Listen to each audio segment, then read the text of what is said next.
They can just suck all the oxygen out of the room. LSU shows up, they offer a scholarship. It's almost always going to go through for them.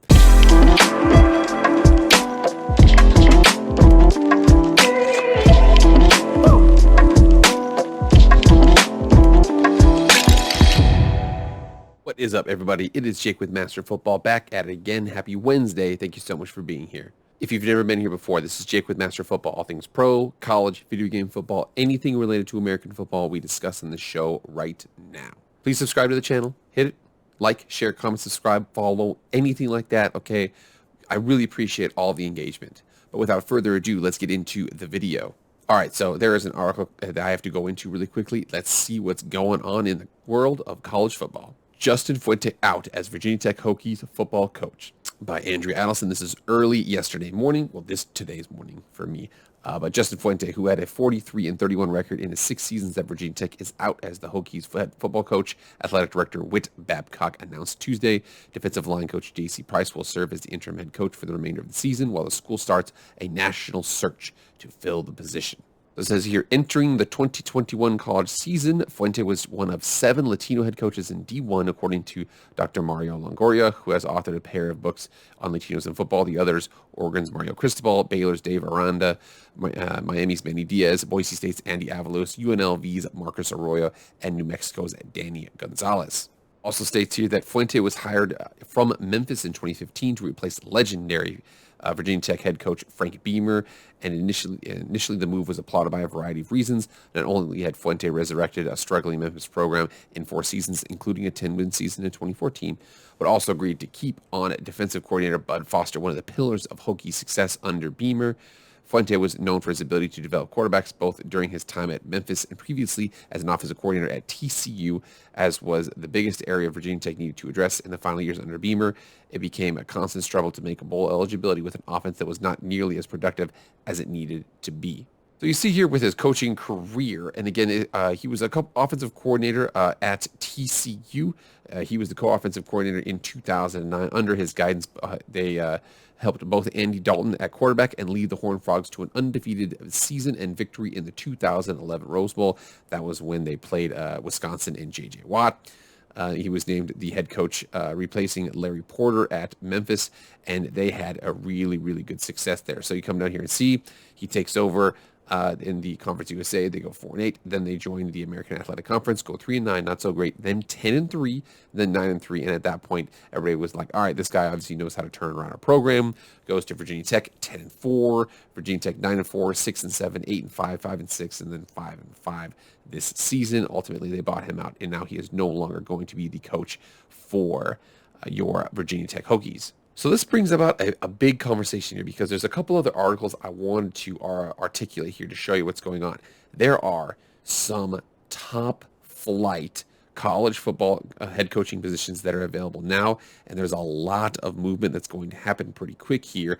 I want to go into a couple more of those positions to talk about. Many of them you know, some of them you're maybe not be as aware of, but we're going to get into that in a second. First thing I want to address is it sounds like Nebraska is going to keep head football coach Scott Frost. I do like the move, and again, I think it's because it's a big rebuild for that program. And again, a couple years ago, at the beginning of his tenure there, they had something like almost 20 players from Texas. Now they don't play those Texas teams anymore. They're in the Big Ten. They really lost a lot of those players, so they're finding out how they want to maneuver around and recruit players. We're just going to see how that turns out with Nebraska. But those other positions and those other coaching positions, let's check and see what they are. The first one here was Oklahoma's Lincoln Riley downplays speculation of his interest in the LSU job. So you got to go through that real quick. We've got Virginia Tech. We've got LSU. We have Washington. Washington's a pretty solid job. Okay, up there in the Northwest. Okay, it's pretty easy to recruit to Washington. The stadium's beautiful. The facilities are amazing. It's pretty easy to recruit up there, especially when you people have to go out there. It's absolutely gorgeous. We also have USC as an availability. So USC, Washington, LSU, Virginia Tech, those are some big top flight programs. I think there's also some rumors out there that Manny Diaz might be out at Miami, so that would put it at 5 really, really good positions that are available. In fact, some of those positions may already be trying to be filled, and there actually might be some backup positions going on from there. So this article really quickly here from 247 Sports. Iowa State football Rick Neuheisel believes Michigan State coach Or Michigan State could poach Matt Campbell if Mel Tucker leaves. Mel Tucker is rumored to be interested in the LSU position. So it could be LSU in the same way that conferences take players and then those conferences take the players of or the teams of other smaller conferences. Same thing with this. LSU could poach from Michigan State. Michigan State could poach from Iowa State, and then Iowa State could poach from somebody else, and it just keeps falling down. But then with that too, you're still going to potentially have USC, Virginia Tech, and Washington all available. So there's a lot of top flight programs, especially out west. Okay, USC and Washington, those could be, if they get two top flight coaches out there, they could really, really catapult those programs because there's a huge power vacuum in the Pac-12 right now. There just isn't that many dominant programs right now. I'm sure that I'm going to be grading these teams later on, but again, like I said, USC out there, one of the best head coaching jobs out there. The unique situations with USC is the fact that it's such a big program. It's almost like the head coach is not going to be able to wrangle things down, especially when Pete Carroll was head coach and they had NIL, name, image, and likeness stuff that was happening with Reggie Bush and Matt Leinart. He would not have been able to keep everything under wraps. You almost have to, and I've heard this before, you almost have to be a pro coach with USC because you have to just be like, dude, just do your thing, just go over there, just handle it, just be here, be on time, don't do anything bad, show up to class, and you're going to be fine. So that's how USC kind of is. Washington, and again, Washington is a really, really good program. Won a national championship in 1990. Okay, that was within the last 40 years. That's a pretty good program. So they've got a potential to do well. Virginia Tech, I know that they've been around for a while, but again, Frank Beamer really, really catapulted that program. We'll see if they can develop that, program up. Again, it's kind of weird that they're kind of along the Appalachian Trail. They can recruit in the South. They can recruit on the East Coast. They're kind of in a unique spot right there. So I think that they are capable of doing well.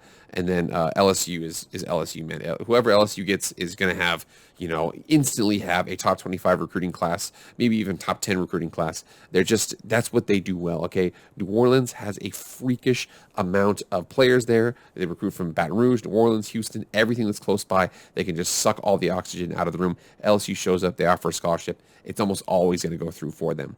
So that's what's going on right now. Those are the positions. There's a lot of blue chip positions out there available in the college football ranks. We'll see what happens. All right, get in the comments right now. What do you guys think is the best program available? What's the one we're not talking about?